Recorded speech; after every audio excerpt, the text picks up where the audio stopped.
بسم اللہ الرحمن الرحیم اعوذ باللہ من الشیطان الرجیم بسم اللہ الرحمن الرحیم وبہ نستعین۔ الحمدللہ اللہ تعالیٰ نے یہ توفیق دی ہے کہ دینی تعلیم پڑھ سکیں اور آپ تک جو ہم پڑھے ہیں پہنچا سکیں۔ تو ہماری گفتگو لمع ششم کے بارے میں تھی، اور لمع ششم کی بھی پھر دوسری کتاب الحدود کے بارے میں تھی۔ کتاب الحدود کی پہلی فصل الحمدللہ پڑھ چکے جو زنا کے بارے میں تھی۔ آج ہم دوسری فصل پڑھ رہے ہیں۔ دوسری فصل 3 چیزوں کے بارے میں ہے: لواط، سحق اور قیادت۔ یہ تینوں لفظ عربی کے ہیں۔ لواط کا لفظی ترجمہ آپ کو سنا دیتا ہوں: مرد کا مرد کے ساتھ برا تعلق رکھنا، یہ لواط ہے۔ اور سحق پڑھ رہے ہیں، لیکن ہم جب پڑھتے تھے تو اس وقت یہ لفظ پتہ نہیں کیوں ہماری زبان پہ سحق سین پہ ضمے کے ساتھ مشہور تھا۔ بہرحال تو سحق پڑھیں گے ابھی۔ سحق کا مطلب یہ ہے کہ عورت کے ساتھ اپنی سیکس کرے، اور قیادت کا مطلب یہ ہے کہ ایک انسان دو انسانوں کے درمیان ناجائز تعلقات برقرار کرائے۔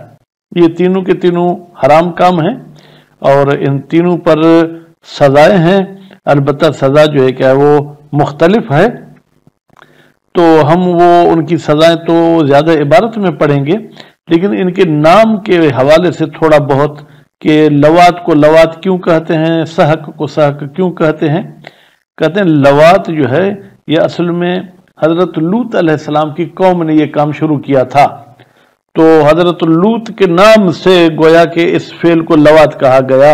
حالانکہ حضرت لوط نبی تھے، وہ معصوم ہیں، لیکن چونکہ ان کی قوم نے یہ برائی کی تو ان کی برائی کے نام کو مشتق کیا گیا ہے گویا کہ حضرت لوط علیہ السلام کے نام سے۔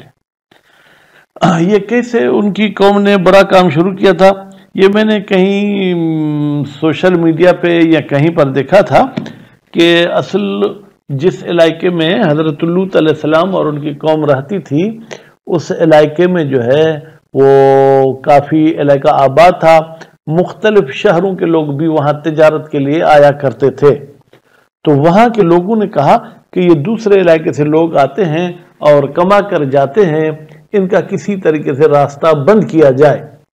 تو ان کو کسی شیطانی جو ہے کیا ہے روپ میں، یا یوں کہیں کہ شیطانی سوچ ان کے سامنے رکھی گئی کہ تم ایسا کرو کہ یہ لوگ جو آتے ہیں ان کے ساتھ تم برائی کرو۔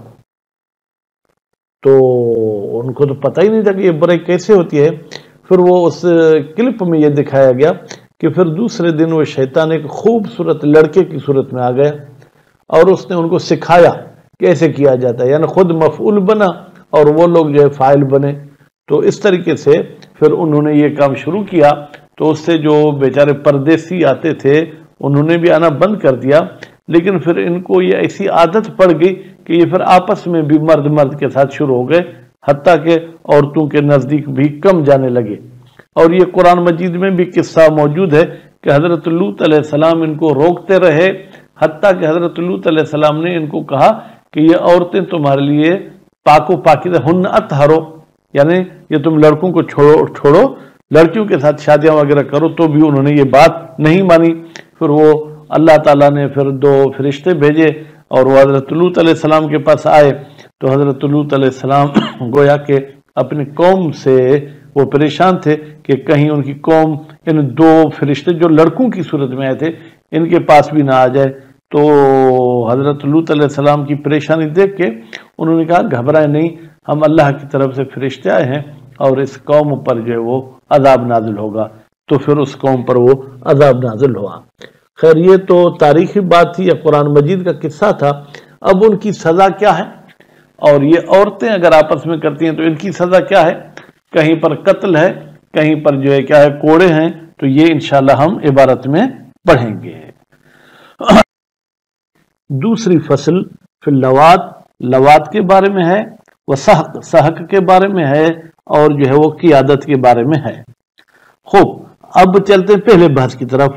پھر لواط اصل میں یہاں بھی الفصل الثانی فی اللوات تھا، میں نے وہ فصل الثانی کاٹ کے اوپر لگایا ہے۔ تو یہ دوسری فصل لوات کے بارے میں ہے۔ وہ ہوا، یہ لوات کیا ہے؟ وط الذکر، مرد کے ساتھ کہیں یا مذکر کے ساتھ وطی کرنا۔ اب آپ کہیں گے مرد کے ساتھ وطی، اس کو تو کوئی آگے تو کچھ ہوتا نہیں ہے بھائی، عورت کے ساتھ وطی کرنا آگے پیچھے دونوں صورت میں تھا، مرد کے ساتھ وطی صرف پیچھے کی طرف ہوتی ہے۔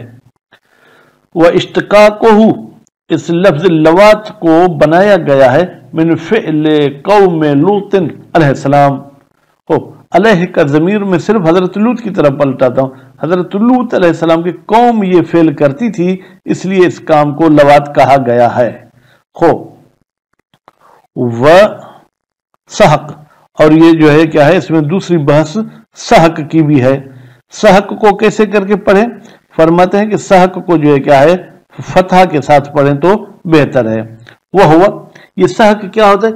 دل کو فرج المرأت، رگڑتی ہے عورت اپنے شرمگاہ کو ایک دوسری عورت کے شرمگاہ کے ساتھ، ٹھیک ہے، کیونکہ ان میں کوئی چیز تو ہے نہیں کہ ایک دوسرے میں داخل کریں، بس وہ رگڑنا ہے، ایک دوسرے کی جو ہے کیا ہے اوپر چڑھ جاتی ہے اور پھر اپنی فرج اس کے فرج کے ساتھ رگڑتی ہے۔ والقیادت، اور قیادت کیا ہے؟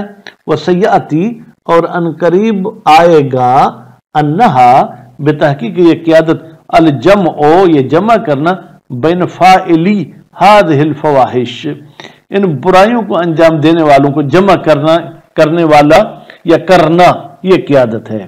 آپ کہیں گے مفعول کا تو ذکر نہیں ہے بھائی، اس برائی کو انجام دینا، مفعول بھی تو برائی کو انجام دے رہا ہے نا، وہ الگ بات ہے کہ ایک اوپر ہوتا ہے تو ایک نیچے ہوتا ہے، لیکن دونوں صورت میں یہ دونوں شخص برائی کو انجام دینے والے ہیں۔ امل اول، اب تین چیزیں انہوں نے بتائیں، ابھی ہم چلتے ہیں لوات کی طرف۔ فرماتے ہیں فمن اقر، جو شخص اقرار کرے بے ایقاب ذکر، کہ کسی مذکر کے پیچھے اس نے داخل کیا ہے، اے ایقاب کا ترجمہ ادخال شیء من الذکر، ٹھیک ہے، یہاں پر ذکر سے مراد ہے اعلی تناسل، یعنی اس نے اعلی تناسل کی کچھ مقدار داخل کی ہے فی دبر ہی، یہ دبر ہی کی بھی ذکر کی طرف ضمیر جائے گی، لیکن ذکر سے مراد جو ہے کیا وہ مذکر ہے، یعنی اس نے اپنا اعلی تناسل کی ایک مقدار داخل کی ہے اس دوسرے مرد کے پیچھے، ولو مقدار الحشفہ، اگرچہ فل داخل نہیں کیا، صرف وہ حشفہ کی مقدار داخل کی۔ وظاہرہم ہونا، اور کہتے ہیں کہ علماء کرام کی جو چیز فتووں سے ظاہر ہوتی ہے ہونا اس لوات میں، الاتفاق علی ذالک، کہ وہ متفق ہیں کہ حشفہ کے داخل کرنے سے یہ چیز واقع ہو جاتی ہے۔ وَإِنْ اکتفوا ببعضها، اگرچہ علماء کرام نے اکتفا کیا ہے کہ اگر بعض حشفہ بھی داخل کیا جائے تو فی تحریم ہی، جس شخص کے ساتھ دخول کیا گیا ہے اس کی ماں حرام ہو جائے گی داخل کرنے والے پر، ولو کہ پورا حشفہ داخل نہ کیا ہو، اس کی بہن بھی حرام ہو جائے گی اس فاعل پر، اس کی بیٹی بھی اگر ہے تو وہ بھی حرام ہو جائے گی کس پر؟ جناب اس فاعل پر۔ فی حالت کون المقر، مختار، در حالی کے یہ اقرار کرنے والا اپنے اقرار کرنے میں اختیار رکھتا ہو، غیر مکرہن علی الاقرار، بندوق کے زور پر وہ اقرار نہ کر رہا ہو، 4 مرات، کتنی مرتبہ اقرار کرے؟ 4 مرتبہ اقرار کرے، ولو فی مجلس واحد، اگرچہ ایک ہی نشست میں اقرار کرے، 4 نشستیں ہونا ضروری نہیں۔ او دوسری صورت لوات کے ثابت ہونے کی یہ ہے، شہد علیہ، گواہی دیں لوات پر 4 مرد، اور وہ 4 مرد بھی عدول، عادل ہوں، بالمعانت، اب معینہ مجبور ہیں ہم یہی یا کے ساتھ پڑھیں کیونکہ کتاب میں یہ لکھا ہے، وہ 4 مرد کہیں کہ ہم نے دیکھا ہے للفعل، اس فعل کو، کہ فلاں مرد فلاں نر کو، فلاں مذکر کو داخل کر رہا تھا پیچھے، کا زنا ہے، جیسے زنا میں دخول کی بات کو انہوں نے کہا تھا۔ وَكَانَ الْفَاعِلُ الْمُقِرُّ، اور ہو وہ فاعل جو اقرار کرنے والا ہے، اب المشہود علیہ، یا جس پر گواہی دی گئی کہ اس نے یہ کام کیا ہے، حرن، یہ حرن کان کے لیے گویا کہ جو ہے کیا ہے خبر ہے، حر ہو، بالغ ہو اور عاقل ہو، تو اب اس کی سزا کیا ہے؟ قتل، اس کا گردن اڑا دو، اس کو قتل کیا جائے گا. ہو وَاعْتِبَارِهِ وَعَقْلِهِ واضح، کہتے ہیں کہ بھائی اس فاعل کا بالغ ہونا اور عاقل ہونا یہ تو واضح ہے. کیوں؟ اس لیے کہ یہ شرائط تکلیف میں ہے، تکلیف کے شرائط عامہ میں سے عقل بلوغ ہے، تو یہ عاقل بھی ہونا چاہیے اور بالغ بھی ہونا چاہیے. اس لا عبرت، اس لیے کہ کوئی اعتبار نہیں ہے بے اقرار الصبی والمجنون، اگر چھوٹا بچہ اقرار کرتا ہے یا پاگل اقرار کرتا ہے. وَقَذَا لَا يُقْتَلَانِ، اور اسی طریقے سے بچے کو اور پاگل کو قتل نہیں کیا جائے گا. لو شہد علیہما بہی، یا لو شہد، اگر گواہی دی جائے اس بچے پر اور پاگل پر بہی، اس لواط کی. کیوں؟ لعدم تکلیف، اس لیے کہ ان پر کوئی ذمہ داری نہیں ہے، تو لعدم تکلیف یہ علت لا یقتلان کی. اما الحریہ، اچھا اس فاعل کا آزاد ہونا شرط ہے. فإنما تعتبر فی قبول الاقرار، ہاں اقرار والی صورت میں اس کا آزاد ہونا شرط ہے. کیوں؟ اس لیے کہ اگر یہ اقرار کرے اور اس کا اقرار مانا جائے تو یعنی اس کو قتل کرے، نتیجے میں اس کے مولا کا نقصان ہوگا. لأن اقرار العبد يتعلق بحق سیدہ، اس لیے کہ عبد کا اقرار تعلق رکھتا ہے اس کے سید کے حق کے ساتھ. فلا یسمع، تو نتیجے میں اس کا وہ اقرار نہیں سنا جائے گا. بخلاف شہادت علیہ، بخلاف گواہی علیہ، اگر عبد پر بھی گواہی آ جائے گی اس نے یہ لواط کیا ہے تو اس کو قتل کیا جائے گا. فإنه لا فرق فیہا، بتحقیق کوئی فرق نہیں ہے فیہا، اس شاہدی میں. فیہا کی ضمیر جائے گی جناب شہادت کی طرف. کوئی فرق نہیں اس شہادت میں، بینہ عبد کے درمیان، و بین الحر اور حر کے درمیان. فیقتل حیث یقتل، پہلے یقتل کا نائب فاعل عبد ہے، پس عبد کو قتل کیا جائے گا. حیث یقتل، اس یقتل کا نائب فاعل حر ہے، جہاں پر بھی گواہی میں حر قتل ہوگا وہیں پر عبد بھی قتل کیا جائے گا. وَقَذَا، اسی بینہ کی طرح، شہادت کی طرح، لَوِ اطَّلَعَ عَلَيْهِمَا الْحَاكِمُ، اگر حاکم کو جو ہے کیا ہے معلوم ہو علیہما اس حر اور عبد کا کہ انہوں نے لواط کیا ہے تو ان کو قتل کر دے گا. اس میں بھی پھر کوئی گواہی کی بھی ضرورت نہیں ہے، عبد اور آزاد میں بھی کوئی فرق نہیں ہے. وَبِالْجُمْلَةِ فَحُكْمُهُ حُكْمُ الْحُرِّ، خلاصہ یہ ہے کہ عبد کا حکم بھی حر والا حکم ہے سوائے ایک بات کے، الا فی الاقرار. وَإِنْ كَانَتِ الْعِبَارَةُ، اگرچہ عبارت جو ہے وہ وہم میں ڈالتی ہے، خلاف ذالک، اس بات کے خلاف. یعنی گویا کہ عبارت یہ کہتی ہے کہ عبد چاہے اقرار کرے، چاہے اس پر بینہ آئے، چاہے اس پر حاکم کو اطلاع، اس کو قتل نہیں کیا جائے گا، حالانکہ ایسا نہیں ہے. وَيُقْتَلُ الْفَاعِلُ، اچھا قتل کیا جائے گا لواط کرنے والے کو، محسنن کان اولا، چاہے محسن ہو چاہے محسن نہ ہو. محسن کی وضاحت آپ زنا والے بحث میں پڑھ کے آئے ہیں. لواط کرنے والے کو قتل کیا جائے گا اما بسیف، یا تلوار کے ذریعے، او الاحراق بالنار، یا اس کو آگ میں جلایا جائے گا، او رجم، یا اس کو جو کیا ہے سنگسار کیا جائے گا، بالحجارت، جناب وہ پتھروں کے ساتھ. اچھا تو اس کو گڑھے میں دفن بھی کرنا ہے. کہتے ہیں وَإِنْ لَمْ يَكُنْ بِصِفَةِ الزَّانِ، اگرچہ یہ لائط یعنی لواط کرنے والا زانی کی طرح نہیں ہے، المستحق للرجم، جو رجم کا حقدار تھا کہ اس کو زمین میں دفن کرو.